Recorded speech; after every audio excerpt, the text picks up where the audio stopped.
नमः शिवाय। श्री कृष्ण भगवान की जय। एकादशी माता की जय। आइए जानेंगे आज हम फाल्गुन कृष्ण पक्ष विजया एकादशी व्रत कथा के बारे में।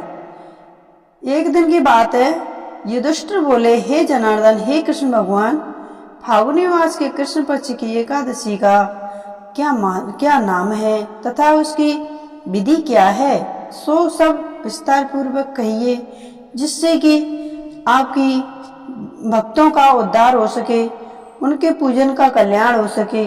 भगवान श्री कृष्ण बोले, हे राजन, फाल्गुन मास की कृष्ण पक्ष की एकादशी का नाम विजया एकादशी कहा जाता है। इस व्रत के प्रभाव से मनुष्य को विजय प्राप्त होती है। इस विजया एकादशी से महात्म्यों के श्रवण हुए पठन से समस्त पापों का नाश भी हो जाता है। एक समय देवर्षि नारद जी ने ब्रह्मा जी से कहा, हे महाराज, आप मुझे फाल्गुन मास के कृष्ण पक्ष की विजया एकादशी का व्रत विधान बताइए। ब्रह्मा जी बोले, हे नारद, विजया एकादशी का व्रत पुराने तथा नए पापों का नष्ट करने वाला है। यह समस्त मनुष्य को विजय प्रदान करता है। अब इसकी विस्तृत कथा सुनो। इसके कथा के बारे में बताएंगे। कथा कुछ इस तरीके से है। त्रेता युग में जब मर्यादा पुरुषोत्तम श्री रामचंद्र जी ने वनवास के समय श्री लक्ष्मण तथा सीता जी सहित पंचवटी में निवास किया था, तब वहां पर रावण सीता जी का हरण कर ले गया था। इस दुख से श्री रामचंद्र जी तथा लक्ष्मण अत्यंत व्याकुल हुए और श्री सूजती जी से की खोज में चल दिए। घूमते घूमते जब वे मरणासन जटायु के पास पहुंचे तो जटायु उन्हें सीता जी का वृतांत सुनाकर मृत्यु को प्राप्त हो जाता है।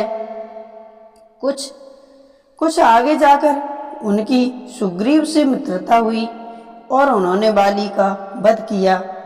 हनुमान जी ने लंका में जाकर सीता जी का पता लगाया और वहां से लौटकर श्री रामचंद्र जी से सब समाचार कहे। श्री रामचंद्र जी ने सुग्रीव की सम्मति से वानर सेना सहित लंका को प्रस्थान किया। जब श्री रामचंद्र जी समुद्र के किनारे पहुंचे, तब उन्होंने मगरमच्छ से युक्त उस गाद्य समुद्र को देखकर लक्ष्मण जी से कहा, इस समुद्र को हम किस प्रकार पार करेंगे। तभी लक्ष्मण जी ने कहा कि प्रभु, एक बाण चला देते हैं। तभी लक्ष्मण जी बोले, हे पुरुषोत्तम, आप अधिपुरुष हैं, सब कुछ जानते हैं। यहाँ से आधा योजन दूर पर कुमारी द्वीप में बल का दभ्य नाम के तेजस्वी मुनि रहते हैं। आप उनके पास जाकर इसका उपाय पूछिए। लक्ष्मण जी के इस प्रकार वचन सुनकर श्री रामचंद्र जी बकाद्यलभ्य ऋषि के पास पहुंच गए। उन्होंने उनको प्रणाम करके बैठ गए। मुनि उनको पहचान गए। उन्होंने मनुष्य का रूप धारण किए मर्यादा पुरुषोत्तम से पूछा, हे राम, आपका आना कैसे हुआ। रामचंद्र जी कहने लगे, हे ऋषिवर, मैं अपनी सेना सहित यहाँ आया हूँ और राक्षसों को जीतने के लिए लंका जा रहा हूँ। आप कृपया करके समुद्र पार करने का कोई उपाय बताइए। बकदाभ्यलम ऋषि बोले, हे राम, फाल्गुन मास के कृष्ण पक्ष की एकादशी का व्रत करने से निश्चय ही आपकी विजय होगी, साथ ही आप समुद्र की भी अवश्य पार करेंगे। इसके लिए आप दशमी के दिन स्वर्ण, चांदी, तांबा या मिट्टी का एक घड़ा बनाएं। उस घड़े को जल से भरकर तथा 5 पल्ब रख विदिका पर स्थापित करें उस घड़े के नीचे संतन जा 7 अनाज मिले हुए और ऊपर जौ रखें। उस पर श्री नारायण भगवान की स्वर्ण मूर्ति स्थापित करें। एकादशी के दिन स्नान आदि से निवृत्त होकर धूप दीप नैवेद्य नारियल आदि से भगवान का पूजन करें।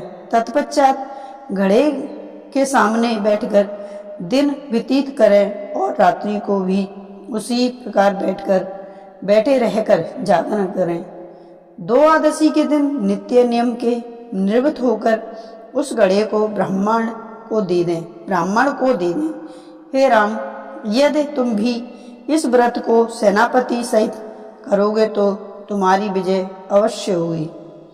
श्री रामचंद्र जी ने विधि पूर्वक इस व्रत को किया और इसके प्रभाव से दैत्यों पर विजय पाई। अतः हे राजन, जो कोई मनुष्य विधि पूर्वक इस व्रत को करेगा उसकी दोनों लोकों में अवश्य विजयी होगी। श्री विराजी ने नारद जी से कहा था, हे पुत्र, जो कोई इस व्रत के महात्म्य को पढ़ता है या सुनता है उसे वाजपेय यज्ञ का फल मिलता है। फलार कुछ इस तरीके से करना चाहिए। इस दिन सिंगाड़े का सागर लेना चाहिए। सिंगाड़े का कुट्टू या दूध से बने पदार्थ फलदायी का सेवन कर सकते हैं। बोला जय श्री कृष्ण भगवान की जय। विष्णु भगवान की जय। राम जी के ये व्रत करने के बाद और उनको विजय प्राप्त होने के बाद इस व्रत को एक पंडित गरीब ब्राह्मण ने किया। मैं आपको कृष्ण पक्ष फागुन मास की विजयी एकादशी पर आधारित गरीब ब्राह्मण की बहुत भावपूर्वक कथा का प्रसारण करती हूँ। इसको सुनकर आपको भाव उमड़ेगा। कृष्ण पक्ष फागुन मास की विजय एकादशी व्रत कथा एक गरीब ब्राह्मण की सच्चाई श्रद्धा की कथा है। ये बहुत समय पहले की बात है। एक छोटा सा गांव था, न बहुत अमीर न बहुत प्रसिद्ध। उसी गांव में एक किनारे एक गरीब ब्राह्मण अपनी पत्नी और अपने छोटे पुत्र के साथ झोंपड़ी में रह रहा था। ब्राह्मण का नाम था देवदत्त शर्मा। देवदत्त शर्मा शास्त्रों का ज्ञाता था। वे पुराण पढ़ा करता था, पर भाग्य उसका साथ नहीं देता था। दिन भर यमजनों के घर पूजा कराने जाता, पर कभी पूरा दक्षिणा नहीं मिलती, कभी अपमान सहना पड़ता। ब्राह्मण की 3 बड़ी परेशानियां थीं। भयंकर गरीबी थी और घर में कई बार चूल्हा नहीं जलता था। साहूकार का कर्ज सिर पर चढ़ा हुआ था। पुत्र की बीमारी, उसका बेटा बार बार बीमार पड़ता रहता था। कई रातें ऐसी बीती जब ब्राह्मण और उसकी पत्नी ने भूखे पेट भगवान विष्णु का नाम भी जप किया करते थे। देवदत्त अक्सर सोचता था, मैं ब्राह्मण होकर भी अपने परिवार को सुख क्यों नहीं दे पा रहा हूँ। एक रात सपने आया। फागुन मास का समय था। शुक्ल पक्ष बीत चुका था तथा कृष्ण पक्ष चल रहा था। एक रात भूख और चिंता से व्याकुल होकर ब्राह्मण सो गया। उसी रात उसने सपने में तेजस्वी साधु को देखा। साधु ने कहा, वत्स देवदत्त, फागुन कृष्ण पक्ष की विजया एकादशी का व्रत कर लो। यह व्रत हार को जीत में बदल देता है। ब्राह्मण ने हाथ जोड़कर पूछा, हे महाराज, मेरे पास तो पूजन की सामग्री भी नहीं है। साधु मुस्कुराए और बोले, जहाँ सच्ची श्रद्धा हो वहाँ भगवान स्वयं सामग्री बनाते हैं। विजया एकादशी का संकल्प। अगली सुबह ब्राह्मण की आंखें खुली तो मन में अद्भुत शांति थी। उसने पत्नी से कहा, आज से मैं विजया एकादशी का व्रत करूंगा, अपने पुत्र के स्वास्थ्य और परिवार की मुक्ति के लिए। उसकी पत्नी की आंखों में आंसू आ गए, पर उसने पति का साथ दिया। ब्राह्मण ने किस प्रकार पूजन किया प्रातःकाले उठकर, सूर्योदय से पहले उठकर नदी किनारे ठंडा जल नसीब नहीं हुआ तो मिट्टी से ही शरीर शुद्ध किया। पुराने वस्त्र पहनकर भगवान विष्णु का ध्यान किया। पूजन सामग्री कुछ इस तरीके से ली थी। उसके पास केवल तुलसी का एक सूखा पत्ता था और घर में थोड़े से चावल थे, तो उन्होंने चावल ना लेकर और एक दिया जो आधा ही जल पाया था। ब्राह्मण ने कहा, हे नारायण, मेरे पास यही है, इसी को स्वीकार करो। व्रत का नियम निर्जल व्रत रखा। पूरे दिन ओम नमो भगवते वासुदेवाय का जाप संध्या को करता रहा। विजय एकादशी की कथा सुनी और सुनाई।